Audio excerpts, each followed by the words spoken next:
നമസ്കാരം. നല്ലയിടത്ത് അടുക്കളയുടെ 5 lunch recipe, അതിലെ ആദ്യത്തെ എപ്പിസോഡിലേക്ക് എല്ലാവർക്കും സ്വാഗതം. അപ്പോൾ നമ്മൾ കുട്ടികളെ ബേസ് ചെയ്തിട്ടാണ് കേട്ടോ ഉണ്ടാക്കണേ. പച്ചക്കറി തിന്നാത്ത ബിരുദന്മാരില്ലേ, ബിരുദികളും, എന്ത് പച്ചക്കറിയും ഇതിൽ അരിഞ്ഞിടാം കേട്ടോ. നിങ്ങൾക്ക് ഇഷ്ടമുള്ള ഇഷ്ടമില്ലാത്ത രണ്ടും ഇടാം. അതാണ് ഇതിൻ്റെ പ്രത്യേകത. അപ്പോൾ ഞാൻ ഇവിടെ ഉള്ള പച്ചക്കറിയൊക്കെ എടുത്തിരിക്കുക കേട്ടോ. അതൊക്കെ ഇവിടെ തൊടിയിലുണ്ടാവുന്ന സാധനങ്ങളാണ്. പയറ് കണ്ടതിൽ. ഇതൊന്ന് ഉള്ളിയും വെളുത്തുള്ളിയും ഒഴിവാക്കട്ടെ എന്ന് ചോദിച്ചാൽ ചിലപ്പോൾ അതിനൊരു ടേസ്റ്റ് കുറവുണ്ടാവും. ഒരു കഷ്ണം ഇഞ്ചി ഇട്ടുണ്ട്. ഇത്രയും പച്ചക്കറി ഉണ്ട്. ബിരിയാണി റൈസ് തന്നെയാണ് എടുക്കണം. നിങ്ങൾക്ക് ഇഷ്ടമുള്ള റൈസ് എടുക്കാം. പച്ചരിയിലുണ്ടാക്കാം, കുഞ്ഞരിയിലുണ്ടാക്കാം. പക്ഷെ മറ്റേ കുറുവയൊക്കെ ആയിക്കഴിഞ്ഞാൽ ടേസ്റ്റ് ഉണ്ടാവില്ല. ഇത് പൊട്ടുകടലയാണ്. പൊട്ടുകടലയും കൂടെ അതിൽ ചേർക്കണ്ട. അതിന് പകരം അണ്ടിപ്പരിപ്പ് അതൊക്കെ ചേർക്കാം. കുറേ അധികം ചേർക്കണ്ട. പിന്നെ ഇത് കറിവേപ്പിലയാണ്. അത് അറിഞ്ചം പുറിഞ്ചം തിരിക്കിടാം. ഒക്കെ കഴുകി വെച്ച സാധനം ഇത് വാങ്ങിയതാണ് കേട്ടോ. മല്ലിയിലയാണ്. ഇനി എന്താ നമ്മൾ ചെയ്യാൻ പോണേ, ഇതെല്ലാം കൂടി അങ്ങോട്ട് ഒന്ന് വഴറ്റി അരയ്ക്കാൻ പോവുകയാണ്. വഴറ്റണത് വെളിച്ചെണ്ണയിലോ അല്ലെങ്കിൽ നെയ്യിലോ എങ്ങനെയാണ് ഇഷ്ടവെച്ചാൽ അതുപോലെ വഴറ്റാം. വെളിച്ചെണ്ണയാണ് ഒഴിക്കണേ. കുറച്ച് നെയ്യിൽ മാത്രം ചെയ്യാം കേട്ടോ. വഴറ്റാം.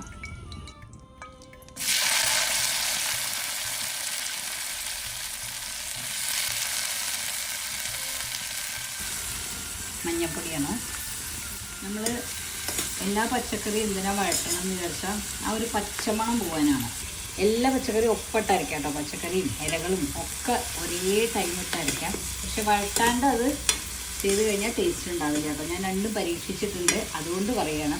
അതുപോലെ ഒരു കൺഫ്യൂഷനുള്ള കാര്യം ഉണ്ടാവുക എന്താ വെച്ചാൽ എല്ലാ പച്ചക്കറിയും ഒരേ വേവല്ലല്ലോ. ഇപ്പോൾ തക്കാളി ഒരു വേവാണ്, ഉള്ളി ഒരു വേവാണ്, ഇപ്പോൾ പല വേവുകളാണ്. പക്ഷേ അതൊന്നും ഒരു പ്രശ്നമില്ല. ഈ വഴറ്റുമ്പോൾ ചിലത് ഹാഫ് ബോയിൽഡേ ഉള്ളൂ, ചിലത് ഫുള്ള് വെന്തിട്ടും ഉണ്ടാവും. നമ്മളെന്തായാലും അത് കഴിഞ്ഞ് കഴിഞ്ഞാൽ ഒരുമിച്ച് അരിയുടെ കൂടെ വേവിക്കുന്നുണ്ട്. ഇതിപ്പോൾ തക്കാളി വെന്ത് കഴിഞ്ഞാൽ നമുക്ക് വാങ്ങാം. അത്രേ ഉള്ളൂ. തക്കാളിയുടെ പച്ചമണം പോയി കഴിഞ്ഞാൽ ഇപ്പോൾ അത് കണ്ടാൽ അറിയാമല്ലോ. തക്കാളി നല്ലോണം വഴന്ന് വന്നാൽ നമുക്ക് ഇത് വാങ്ങാം. ഇപ്പോൾ നമ്മൾ അതിലേക്കുള്ള അരി കഴുകുകയാണ് കേട്ടോ. ഇത് ജീരകശാല റൈസ് എന്ന് പറയും. അതാണ് തോന്നുന്നു കേട്ടോ പേര്. ബിരിയാണി റൈസ് തന്നെയാണ്, കുഞ്ഞരിയാണ്. ആ നീളൻ അരി കൊണ്ടൊക്കെ എടുക്കാം. നമ്മൾ ഫ്രൈഡ് റൈസ് ഉണ്ടാക്കുന്ന അരി കൊണ്ടൊക്കെ ഇതുണ്ടാക്കാം. വെള്ളം നല്ലോണം തിളച്ചു. അത് ഇതാണ് കേട്ടോ. അത് വേഗം വേവും. ബിരിയാണി റൈസാണ്. നമ്മൾ ഇത് തന്നെ പച്ചക്കറി അരച്ചതാണ്, അതതിൽ ചേർക്കാൻ പോവുകയാണ് കേട്ടോ.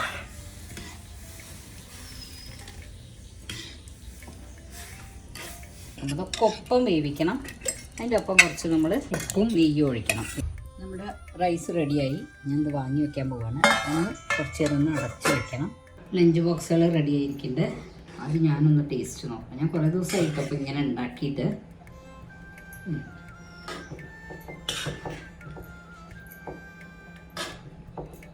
സെറ്റാണ്, അടിപൊളിയാണ്, നല്ല ടേസ്റ്റ് ഉണ്ട്. ഒന്നിൻ്റെയും വേറെ വേറെ ടേസ്റ്റ് അറിയില്ല. അതാണ് ഇതിൻ്റെ പ്രത്യേകത കേട്ടോ. സച്ചുവിന് കുറച്ച് ചോറ് വേണ്ടു, ഇത്തിരി. കുഞ്ചുവിന് കുറച്ചും കൂടി വേണം. ഇന്നൊരാൾക്കും കൂടെ കൊടുത്തേക്കുന്നത് നിസ്സിന്.